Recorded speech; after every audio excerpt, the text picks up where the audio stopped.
ଆଉ ବାହାରେ ବହୁତ ଭଲ ଲାଗୁଛି ଗଛ ପବନ ଗୁଡ଼ାକ ଆରୁ ଆମର କେତେ ରହିଛନ୍ତି ବେଳେବେଳେ ସେ ପଙ୍ଖା ହାୱା କେତେ ଖାଇବ ତ ବାହାରେ ବହୁତ ଭଲ ଲାଗୁଛି ଗଛ ହାୱା ଗୁଡ଼ାକ ସେଥିଲାଗି ରାତି ଆସିଛି।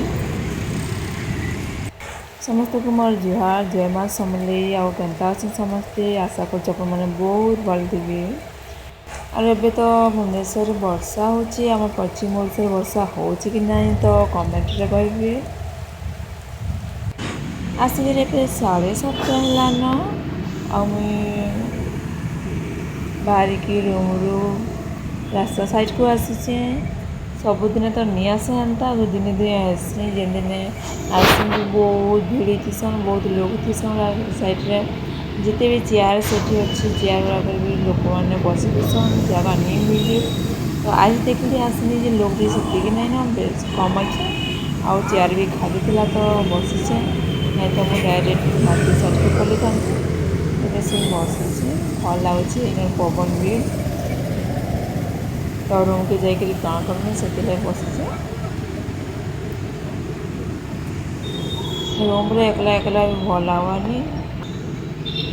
ସେ ହିଁ ମୋବାଇଲ ଆଉ ମୋବାଇଲ ହିଁ ନିଜର ସାହାରା ହେଇଯାଇଛି।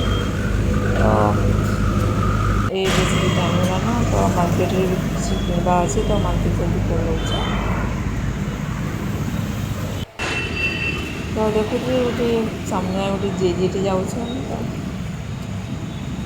ଆଉ ଆମର ଗାଁରେ ତ ଏବେ 7:30ରେ ଶୋଇପଡ଼ିଥିବେ ସମସ୍ତେ।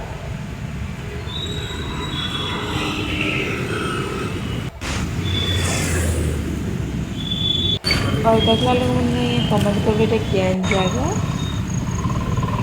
ସମସ୍ତେ ତ ନେଇ ଜାଣିଥିବେ।